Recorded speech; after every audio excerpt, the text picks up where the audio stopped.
기도하고 해야죠. 그냥 자유기도 하면서 하죠. 성부와 성자와 성령의 이름으로. 좋으신 주님, 우리 신앙생활에 있어서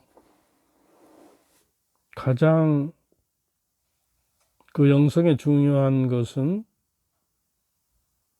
제가 생각하기에 기도인데, 그 기도가 하나님과의 관계가 친밀하게 형성되며 인간과의 관계가 원만하고 올바르게 될 때에 비로소 참다운 영성이 시작된다고 보기 때문에 지금 제가 그 관계성에 대해서, 인간은 어차피 관계성 안에 있기 때문에 그러지 못하면 소외되고 좌절과 실망 속에서 살게 된단 말이죠. 그래서 이 관계를 원만하게 해 주십사 하는 마음으로, 또 이 관계를 원만하게 할 수 있는 분은 성령이십니다. 성령의 영으로 항상 내 안에 계시면서 내 대신 이 말씀도 전해 주시기를 바랍니다. 우리 주 그리스도를 통한 비나이다. 아멘. 성부와 성자와 성령의 이름으로 아멘.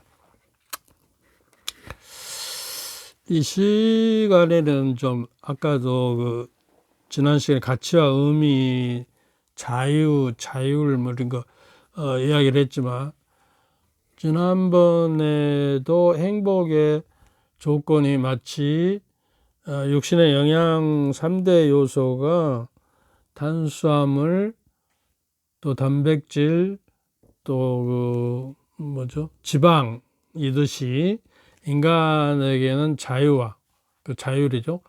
그 다음에 자기가 유능하다는 것을 스스로 좀 자존심을 가져야 한다는 게, 남에게도 유능을 받아야 하고, 그 다음에 중요한 것이 관계라는 거예요.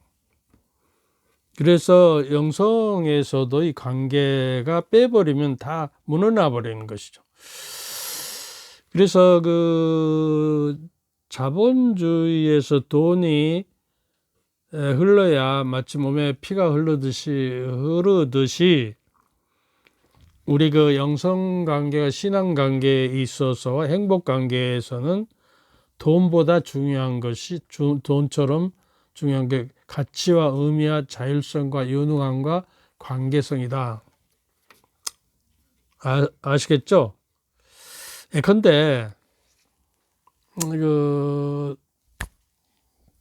돈이 많은 부모가 자녀에게 멀리 항의를 하는데 돈과 양식을 충분히 돼서 굶어 죽지 않게 만들어 줬어요. 그런데 세상을 어떻게 살아라, 인생은 이렇게 살아야 하는 것이다 하는 목표와 방향을 일러주지 않아요.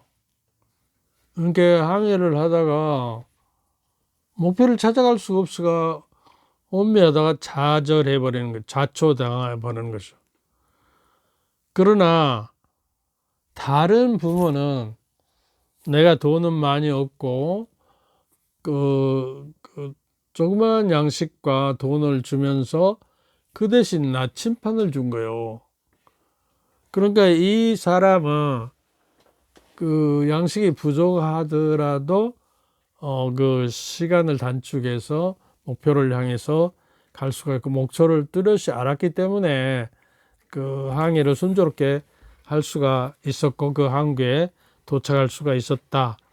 우리 인간이 두 부류에 속하지 않는가 하는 것이, 돈이 많고 그래야 행복하고 인생을 충만하게 살 수 있다라고 생각하는데, 그렇지 않다는 게 많은 사람들이. 스티브 잡스 같은 CEO도 돈을 엄청 많이 벌어봤는데, 대학 강의에선가 졸업식 강의에선가 그런 이야기를 합니다. 내가 살아보니까 의식주가 해결할 정도고 노후가 적당히 해결되면은 돈은 돈이 아니라 애물단지고 오히려 재앙과 근심을 가져올 수도 있다는 것을 알아라. 이렇게 이야기하더라고요. 그러니까 우리가 의식주를 해결하고 자기를 자기 품위를 지킬 만한 그 재물이 있으면 될 것 같는데 더 하다 보니까 그 욕망이 사로잡혀서 내중에 오히려 가진 것이 해가 되고, 많은 사람들이 그러죠. 부자가 죽으면요, 그 본당에서 보니까요, 장례식장이 있었는데 바로 장례식장 옆에 그 사제관이 있어서 잠을 자는데, 부자가 죽으면요 저녁에 떠들어서 싸만이라고, 자식들이 서로 재산을 많이 가지려고 싸만이라고 시끄러워서 잠을 못 잤어요. 근데 가난한 사람이니까 조용해요. 그래서 이게 오히려 많이 가진 것이 해가 될 수 있다는 것을 깨달았습니다. 그러니까 자식에게 어떤 것을 가르치고 싶은가? 젊은이들에게도 자기의 목표가 뚜렷하고 가치와 의미를 알려줘야 한다는 것. 그러니까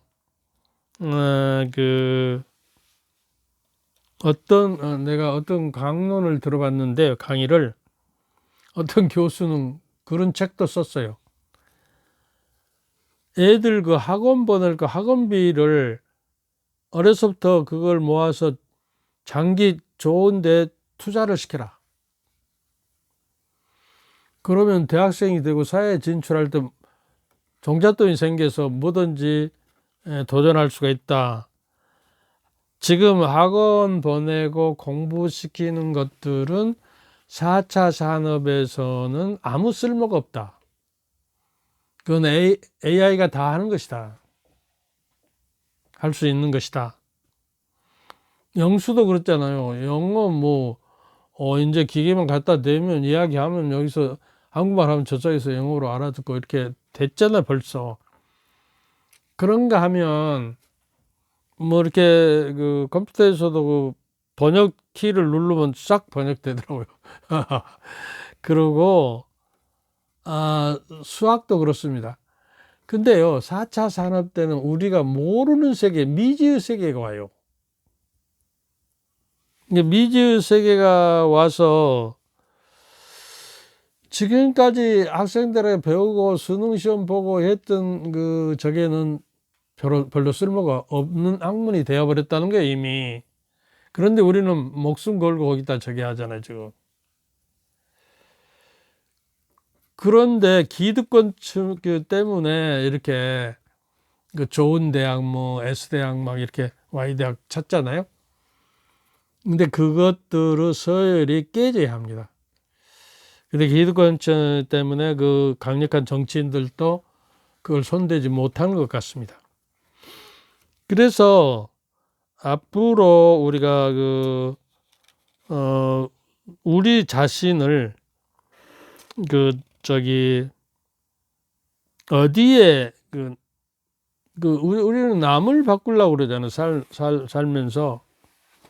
근데 나도 나를 바꾸기가 힘든데 남을 바꾸려고 그러고 부부지간에도 서로 안 맞으면 내 마음에 들도록 바꾸려고 하니까 안 되죠. 그래서 어떤 기회에 또 부부 관계론에 대해서 이야기할 기회가 있을지 모르겠지만 우리가 기대치를 너무 높게 잡았다는 거예요. 우리가 그 친구지간에도 애인지간에도 기대치를 너무 높게 잡으면 항상 실망이 찾아오게 되죠. 그러니까 이제 연애 때는 100을 잡아도 된다는 거예요. 100을 잡아도. 그리고 이제 결혼을 할 때는 50만 잡으라고 말해요. 왜냐 그러면 100을 잡았다가 90이 되면 10만 부족해도 실망하고 기대치에 안 어울리기 때문에 이게 뒤틀린다는 게 항상. 근데 50만 잡고 10이 더 오면은 플러스가 되면 기대치 높아지니까 그래도 그대로 그냥 지탱하고 살 수가 있다는 것이죠. 그런데요, 인간관계나 동물관계에서도 그 말 들어봤죠? give and take예요. take and give가 아니에요. 먼저 주는 행위가 있고 그 다음에 받는 거예요. 근데 연애 때는요, 또 신혼 때는 그 give and take가 없어도 가능해요. 이게 그냥 행복 호르몬이 엄청 나오거든요. 그냥 내가 보고 싶을 때 뭐 딱 있고, 또 내가 만져보고 싶을 때 있기 때문에 벌써 가만히 있어도 나한테 주는 거예요. 그러니까 불만이 없어요. 근데 이 연애와 신혼 기간이 어떤 학자들은 3개월, 어떤 학자들은 18개월이면 저게가 떨어져 본대요. 없어져 본대요. 그러니까 그때부터는 이게 give and take를 해. 내가 너에게 주고 또 너는 나에게 주고 서로가 주고 받는 행위. 내가 받았기 때문에 너가 주는. 그런데 어쩌죠? 부부관계는 저 사람이 나를 사랑한다면 무엇인가 나를 위해서 배려하고 무엇을 해줄 것이다 라고 착각하기 때문에 그때부터 식어가고 틀어지기 시작한다는 거예요. 이게 중대한 사실이에요. 동물도 그러잖아요. 개를 훈련시키려면 먼저 이렇게 먹잇감을 주고 그 다음에 훈련을 시키고 다시 주고 그래야 자기가 따라서 훈련도 해주고 그래요. 그래서 이제 아무리 그 우정 관계나 사랑하는 관계라도 이걸 명심해. give and take다. 내가 너에게 희생하고 너에게 저기 한 만큼 사랑한 것이고 더 그 사랑이 나에게 돌아온 것이요. 사랑은 나를 희생하고 너의 뜻을 내가 실천하도록 노력하는 것이죠. 그래서 이 기대치를 좀 낮추고 살 때 그렇게 실망하고 좌절하지 않고 또 내가 든든한 나의 그 자기중심이 쓰고 가치와 목표가 뚜렷할 때 자기중심이 쓴다 그 말이에요. 근데 우리는 남을 바꾸려고 하지 말고 기대치를 낮출 뿐만 아니라 그 동기부여를 해라 그 말이에요. 남을 좀 변화시키려면 가령 배를 만드는 것을 가르치려면은 나무를 사다 주고 연장을 사다 주고 계획도를 만들어 주고 하는 것이 아니라 이건 수동적이 돼. 마지못해 남이 시키니까 능동적으로 해야 자기가 알아서 하죠. 그 사람을 데리고 바다로 데리고 가서 요트 같은 걸 한번 타줘 봐라 말이야. 태워줘 봐라. 그러면 그 배가 달리고 자유함을 얻기 위해서 능동적으로 나도 배를 한번 만들고 싶다. 그러면서 스스로 자기가 연구하고 공부해서 그걸 만들기 시작할 때 이제 동기부여가 주어져서 소위 인스피레이션이라고 그러죠. 영감이 주어지고 이렇게 해서 그거를 해낼 수 있는 사람이 된다고 말이에요. 자기 언니가 가족관계는 사랑과 인정을 받아야 하는 거죠. 관계라는 것은 사랑과 상대의 서로 인정을 받을 때 지속되는 거예요. 자기 언니가 무엇인가를 열심히 하는데 해봐도 잘 안 돼요. 그러니까 친구들이 자꾸 빈정대고 아니 너는 그렇게 공부를 열심히 하면서도 안 되냐, 이것저것 하다가 망하게 생겼다 이렇게 하는데 그 동생은 그러지 말아야겠다고 언니 그렇게 생각하는구나, 마음이 아프겠다, 안 됐다. 그래서 자신이 많이 없구나. 그래서 그 사람의 상황을 인정해주고 언니가 많이 애쓰고 있다는 것을 내가 알아주고 뭐 내가 좀 언니 좀 도와줄 것이 없어? 생각해봐. 너무 힘들잖아. 자, 나하고 가서 바닷바람이라 쐬고 차 한 잔 먹고 밥 먹고 저녁에 오더라고. 이렇게 해서 새로운 전환점을 만들어주고 인정을 받게 되면 거기서 새로운 그 아이디어와 저희가 떠오를 수 있다는 것이에요. 그래서 내가 아까 배를 만드는 내가 바다가 되어주는 거예요. 남에게 인스피레이션이 되어주고 동기부여를 해줘라 그 말이에요. 여기까지 하겠습니다. 주님께서 저희와 함께 또한 사제의 영과 함께 동행하신 전주 성부와 성자와 성령께서는 저희와 저희 가족 모두에게 축복을 내리시어 길이 머물게 하소서. 아멘. 감사합니다.